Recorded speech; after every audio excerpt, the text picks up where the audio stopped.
Well, if you look at the polls, he's actually had a bit of a bounce since Sunday. Really? There's a new Washington Post poll out this morning, which has them pretty much level, but crucially has them level in Pennsylvania. Pennsylvania is the state they both want to win. It's lots of votes in the electoral college come election day, and they are back to their level in Pennsylvania.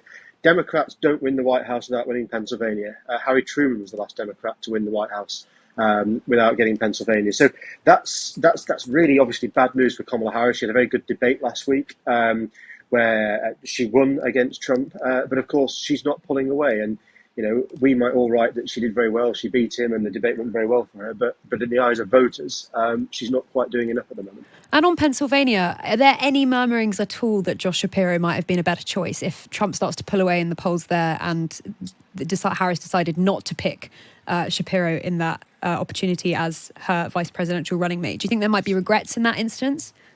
I think certainly in Pennsylvania, I think Josh Shapiro was very much in her mind as a potential alternative to Tim Walz, who she did end up going for, the governor of Minnesota. But I think one of the things with Josh Shapiro, he made it very clear that he wanted to be president one day, and I think that wasn't what Kamala Harris wanted to hear. Whether that has an effect on election day, whether if she loses Pennsylvania narrowly, and by the way, she can still win the election without Pennsylvania, which is very, very hard. She may look back and think, well, maybe that was the wrong decision. Do you think these two attempted assassination attempts will change how the public vote in the next election? I know you've pointed to a slight boost in the polls recently, but do we tend to see those things being durable? Are we expecting them to be durable? Well, Donald Trump got a real bounce in July when he survived the first assassination attempt. But the electoral picture looked very different then. Joe Biden was still the Democratic candidate, hanging on by his fingernails. It was the week before the Republican, or the day, sorry, before the Republican convention in Milwaukee started. And there's a real spring in the step of Trump followers and the Republican Party more generally. Of course, the picture's now changed. Kamala Harris is seen as the fresh new candidate to take him on. And it remains to be seen. It looks as though he is getting a bit of a bounce in the polls, especially in these key states like Pennsylvania that will decide the election. Whether voters will still have it in their mind come election day, whether we'll get what often happens in American politics, what they call the October surprise, something we weren't expecting, that changes the course of the direction come October. We'll have to wait and see. And I want to ask you whether or not there's a risk that the blame for this could shift to the Democrats for Kamala Harris. Let's just take a listen to J.D. Vance, Donald Trump's running mate, who blamed the attempt on the rhetoric of the left. You know, the big difference between conservatives and liberals is that no one has tried to kill Kamala Harris in the last couple of months, and two people now have tried to kill Donald Trump in the last couple of months. I'd say that's pretty strong evidence that the left needs to tone down the rhetoric and needs to cut this crap out. Alistair, do you think it's likely this is going to be widely weaponized in that way? I think for the last few days we've heard very little else. Everyone says that this is the election, the most bad-tempered election in American history, but I think we always say that every time we get round to a presidential election. Look, I mean, the left, I mean, the Democratic Party has said that Donald Trump is a threat to democracy, and that should he return to the White House, American democracy isn't safe. People like J.D. Vance are saying that's encouraging people to go out and sort of spring these attacks. On the other hand, you've got Donald Trump saying, I will be a dictator on day one. He said he will go after his political opponents in the courts. Now he says that's what the Democrats are doing to him now. So I think it's fair to say that the rhetoric is pretty bad. I mean, it's not sort of pleasant. It's not a well-tempered election. But whether or not the Democrats saying that Donald Trump would be a threat to democracy is leading people to go out and try and kill him, I think is a bit of a stretch. Are there any signs that the Harris campaign is particularly worried about that accusation? I don't think so. I think that they often just take Donald Trump in his own words, right? As I say, he said that he will be a dictator from day one. He's suggested that he will reward Russia for its invasion of Ukraine. All these things that are undeniably undemocratic. So I don't think we'll see much of a change in tone from the Democrats. I think what they will say instead is that, well, if you're going to attack us over what we're saying and how we're presenting our campaign, take a look at the other campaign. And of course, that probably doesn't help to lower the temperature.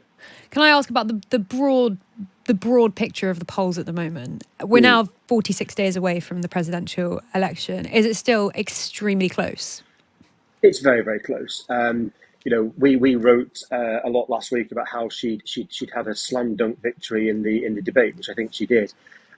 Nationwide, she's got a bit of a lead, but of course the nationwide polls at this stage don't really matter. It's the polls in 5, 6, 7 really important states which will decide the outcome. And in each of those states, we mentioned Pennsylvania, where they're level in this Washington Post poll this morning. Kamala Harris seems to have a lead of sort of 2, 3, 4 points. A, that's well within the margin of error, and B, if you look back 8 years ago, Hillary Clinton had a bigger lead in the polls over Donald Trump, going at the same stage, sort of just under 2 months before, or 6 weeks or so before Election Day. So pollsters seem to think that Donald Trump doesn't get the credit in the polls that he deserves, and when voters go and vote, he gets a bit of a boost. We'll have to wait and see, but it is going to be extremely close. I mean, it's interesting because you would assume the American polling industry is so large and vast, the stakes are so high, that by this point, if there were mistakes in polling from previous elections, they would have found a way of rectifying that by now. Yeah, but it's you get a lot of political scientists who claim that their method is the best and that they're always getting the closest. The fact is, these are just polls, and not only do polls shift, people change their mind, but it's about getting to the people who are going to vote on polling day, and that's the strategy really. If you look at what Trump's been saying over recent weeks, he's really been doubling down on his key themes: illegal immigration and the economy, because the polls say that these are the areas that he's the strongest. These are the areas where voters trust him to do a better job than Kamala Harris. So it's about getting the message out. It's about reacting to events. It's about surviving assassination attempts, I suppose, as well. But it's so close that so many different factors will come in, and we're 6 weeks away. An awful lot can happen between now and then. And did we see anything from Trump last night in that first public appearance since the attempt by way of message discipline on that question, for example, of illegal immigration, a topic on which he's seen to be stronger than Harris perhaps in key states? Clearly, aides were frustrated at his lack of message discipline during that big debate, and it was widely assumed that Harris had won that time. Have we seen any correction from Trump since that, by way of trying to stick to the policy messages that those around him will be urging him to focus on? He does, but even there, he comes in for criticism. There's been this sort of bizarre story over the last week or so, completely untrue, where J.D. Vance, Donald Trump's running mate, and Trump have both said that Haitian migrants are stealing dogs and cats in a small town in Ohio to eat them. And this is the way he's painting the picture of his policy.